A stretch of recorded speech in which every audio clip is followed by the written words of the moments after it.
Hello, friends. This is Chandrakant from Akulmach Technologies, and I graciously invite you to Jeremy Blain Live. And in today's session, we will talk about the mastering sales in the digital era. And for this discussion, let me invite my friend from UK, Mr. Jeremy Blain. Thank you very much, CK. Great to be back. It's great to see you, and you're back in your castle, Jeremy. I am back in.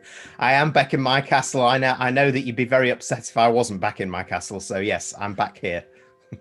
Great. So, Jeremy, I think the discussion is about basically the paradigm shift in the business, where the businesses are struggling in terms of finding new clients. And I think there's a lot to do with how they approach the market in terms of their lead generation exercise, their different marketing campaigns, how they engage with the client. So there are a lot of new aspects of generating business which are undergoing tremendous changes. So I think I would like to know from you where we are today in 2020 and what is the business has to do to stay relevant with regard to finding new clients. Yeah, it's a good question to ask because before we even hit this year that we've talked about during some of our sessions, is that many organizations, as we know, were struggling with so-called digital transformation, transforming their organizations for the more digital era. We're working more remotely. We were working more remotely. We were doing things in different ways. From a point of view of marketing and sales, we were doing marketing in a different way, digital marketing, more direct and targeted marketing. And then from a selling point of view, we were having to do a lot more, be more analytical, embrace data, also be expert networkers, because that was also how we would grow our business through prospecting as much as with existing customers. So where we are now in this year that has accelerated a lot of these trends is that many sales organizations have been left behind a little bit because sales is one of those areas within business that hasn't, in my experience, transformed so much. Now, I work obviously, and I have a consulting stroke training business, and I have been in learning and development for many years now. And I do criticize my own industry about this because what I see out there for sales training, let's say, and sales coaching are the same things that we've been doing for years and years and years, just repackaged and repackaged for now. What we haven't done is make that jump and evolve it forward. In fact, that's something that myself, I really made a strong decision to do and to challenge myself. So what it actually has done, it gives me two things to show you really, the past now and the future now.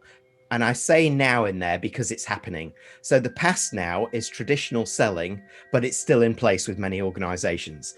It's still products and solutions focused. We have sales professionals. It's very driven by the human touch and face-to-face touch, which has been challenged this year. We know our competitors. We're driven by KPIs. We have traditional skills that we are still trained in, which are still valid, of course, by the way, questioning skills, presentation, value proposition, objection handling.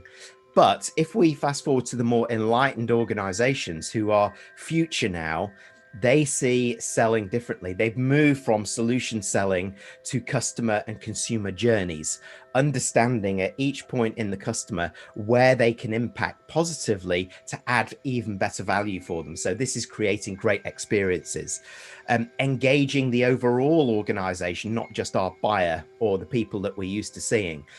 Being digitally enabled, using technology to help us, being data experts, data-driven decision-making, helping our customers understanding through data what the strategy might be moving forward, etc.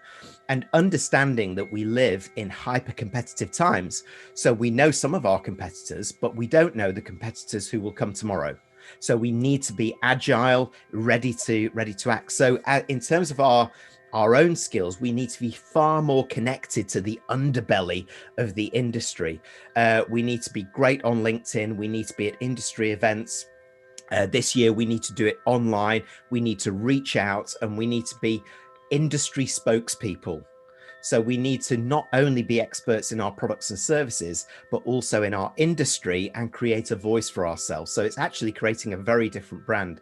The mindset is moving from target mindset, I must hit my targets, to growth mindset, which is what do I need to do to hit my results now, but how do we grow in the long term as well?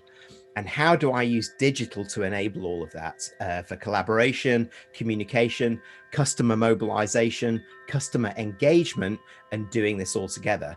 So these are the things that are happening now, and many organizations are still in the past now, whereas the more enlightened and potentially more successful ones are future now.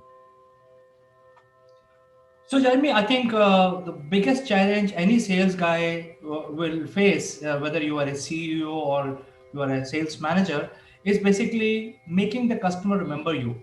And one of the key aspect of that is you don't want to look like a Me Too player when you meet the customer.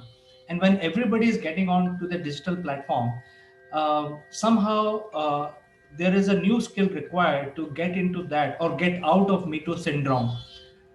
What do you suggest to our viewers how they should leverage the digital platform to not be part of a Me Too ocean and get out of from Me Too? Well, it's really interesting question, that, because the Me Too versus the competitive advantage was always about the product, the service, the solution.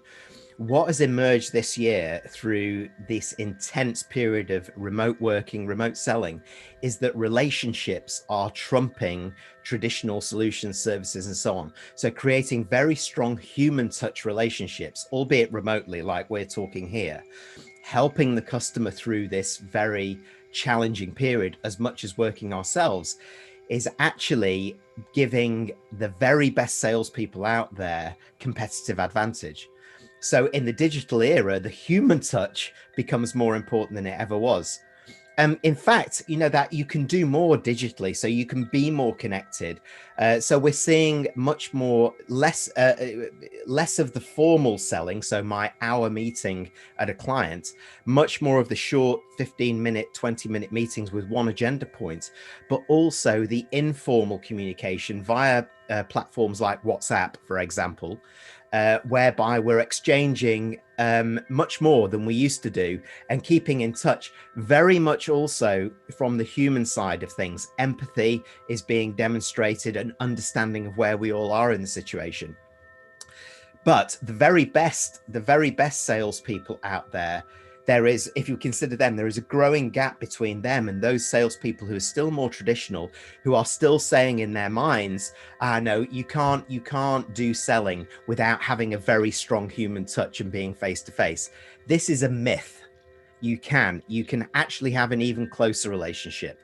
So there's a sense of readiness and a sense of mindset within sales professionals to switch to think, how do I become better? Because actually it's upskilling myself in areas that I haven't been able to work with before, working remotely, the technology, being digitally enabled, being great networkers, all of these things. What's interesting, a piece of data has come out from Spotio that talks about, in the B2B and B2C spaces, buyers who are now buying through trusted referrals to people or companies has increased from 60% to 92% in this era in terms of remote working. So it goes to prove what I'm saying, is that the human touch is trumping the traditional services and solutions that we have. Of course, we have to get that right, but actually being able to do digital and create great relationships remotely like this is great, because they'll pick up referrals like that, and over 50% are actively following them up. So that's a prize worth having by getting this right. So I think, in nutshell, what you're saying is that you have to up your skill of networking, because now you're not physically visible to the client. You have to do digitally. I think that is one tip, very important tip. And people who are watching this program, they have to get that essence of what Jeremy is saying. That means you have to do networking, and the challenges are that you need to pick up digital skills to be able to become a good marketeer, a good salesperson, or a good network person. Well, In fact, CK, I mean, I have to use you as an example here, don't I, really? Because you're doing exactly what I'm talking about here. So you have your own products and services, but you're doing so much more than that for the industry. If I look at your the videos that you publish, the live videos that you publish every day, every week, you're adding so much value around topics in terms of life, business, work, personal, the human touch. And it's giving you, it's increasing your brand, not just in terms of what you used to do in products and services, but actually there's so much more that you offer out there as value add. So therefore, you've got people who are far more now willing to have a conversation with you about your business services, because you're actually doing so much more for the community, for the business industry that you're in, and outside it, of course, but also that demonstrating that strong human touch and bringing people in from all over the world. So it's, you know, and we met by doing exactly what we talked about, this networking. It's network to get work, right? So this is what we were doing. And I think you and your company is a fantastic example of this. so, Jeremy, thank you so much for recognizing. I think we are doing our bit, but I think that brings me to the third question, which is very relevant. You see, when we go out and meet the client, we are always judging whether he is the person to target or follow up in future. That means whether he has the money, authority, or need. So every sales guy is looking for these three qualities in the client also. When the client is looking at a salesperson, the salesperson is also making a judgment. So I think in the digital arena, the qualification or the client qualification is becoming a big challenge. Would you like to give some ideas how a qualification can be done using digital platform? Yeah, well, this goes back to my original point, is that sales has not evolved fast enough. So the way for me to describe the challenge that you talk about is the ability to up our game as a sales professional or as a sales rep. So if I go back 10 years, what key account management was yesterday is being a sales professional today.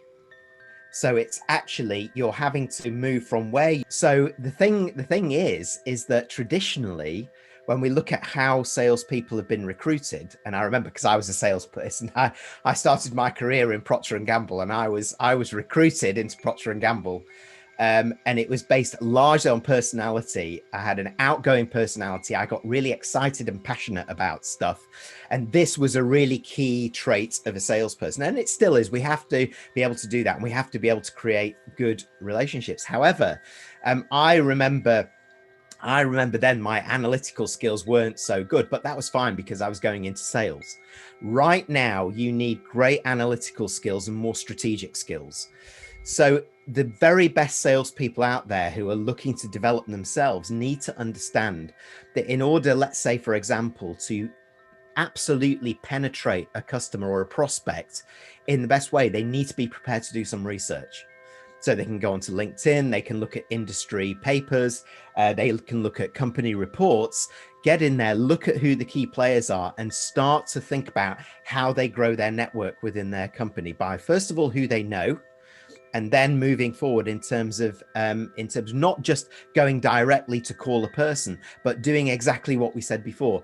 Start raising their profile in the industry as an industry spokesman person, so that they can then start to share things, so they can start to tag people in posts, let's say for on LinkedIn, that they know are key decision makers in their prospects or targeted customers or people that they haven't known. Reach out and say, hello, I work with your company. It's really great. It's an honor to meet you. I'd love to connect. And here's something that I published about the challenges in our industry that I think you might find interesting. So it's starting with the informal and moving up. So it takes far deeper, greater skills as just being a sales rep, let's in the old language that we used to do. This is about now being a sales professional. And it's what we used to call being a much more experienced key account manager or strategic salesperson. So we need to up our game or else we're going to fail, CK. In fact, Jeremy, I like to quote your last session, and you very explicitly quoted about having the new skills. And what I see is that many of these standard established leaders are finding it very tough to network in this arena because they had already established name in the physical world, and to replicate that in the digital arena, they have to do the whole thing all over again, and they are finding it very tough to do it, and they are still living in the past and behaving very high-handed in a very high-handed manner while tackling with people digitally, because they are not used to it. So I think it's very clear that people have to get used to digital empathy, as you mentioned in the beginning of our show today. uh, the fourth question really for me is where they can get acquire these skills, because nobody's teaching Mm. these skills. I think that is the biggest question we have. Yeah, yeah, I'm teaching those skills, CK. That was a very nice segue into that. Thank you very much.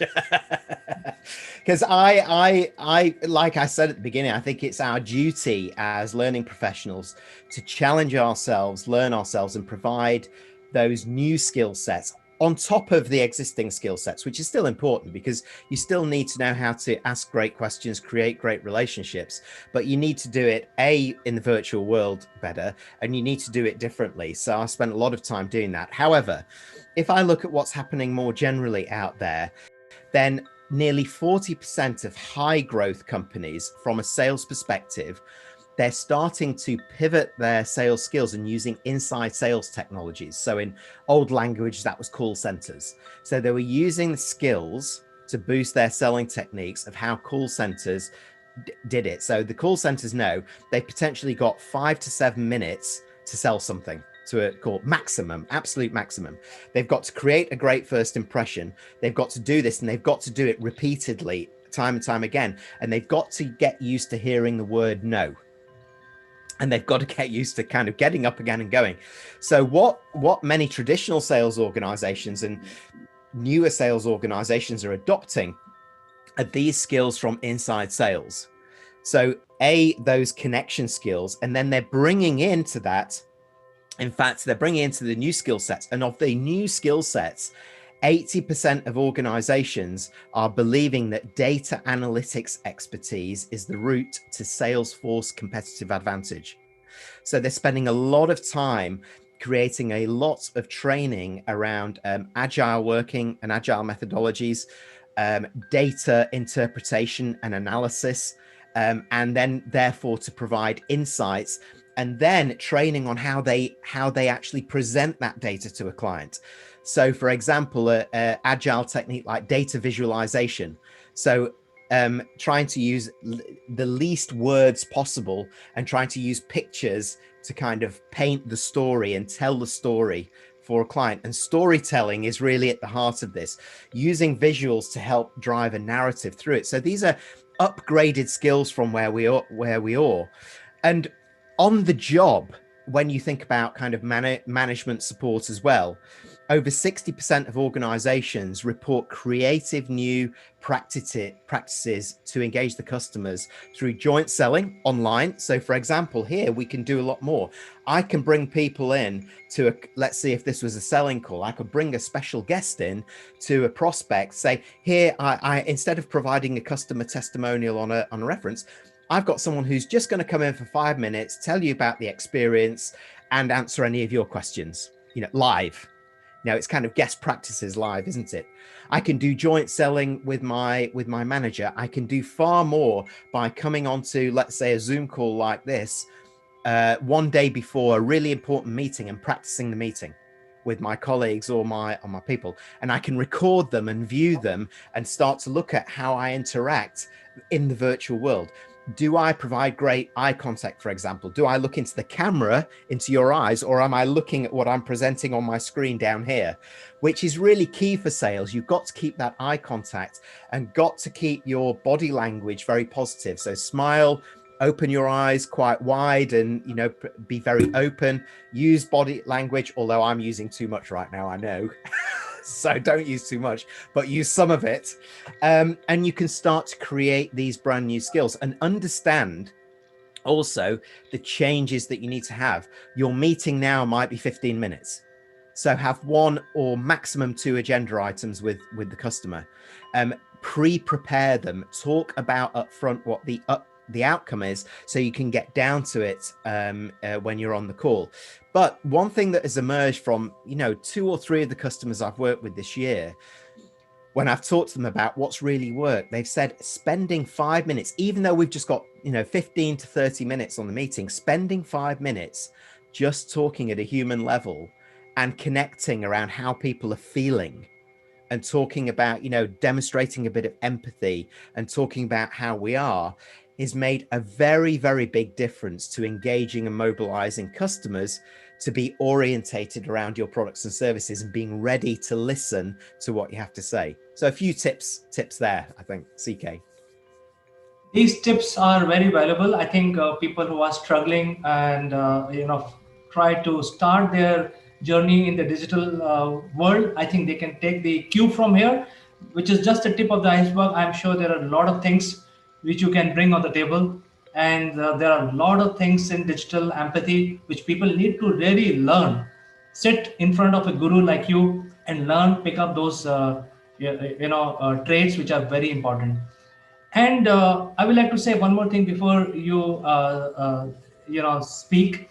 One is that people used to meet 100 clients in a year before the digital age happened, Yeah. and now this factor has you simply multiply this by 1,000. So now people have to realize the power of digital platform. They have ability to address 10,000 clients in a year now.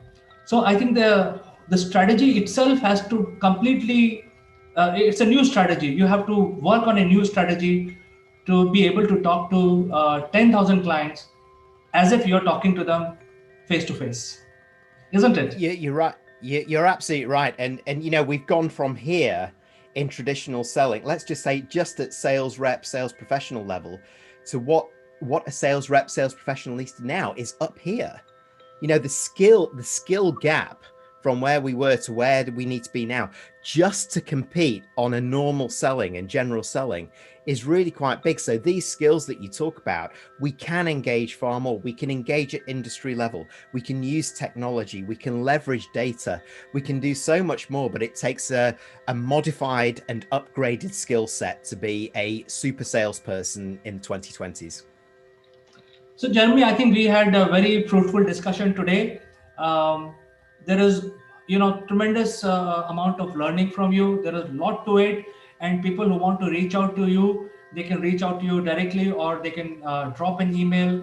The email will be shared at the end of the video, and we will connect you with the people. So, with this, I'd Thank like you. to thank you for finding time and joining our show. We will catch up next Tuesday. Thank you very much, CK, and thank you everyone for listening. Have a nice day, and bye bye for today. Bye-bye.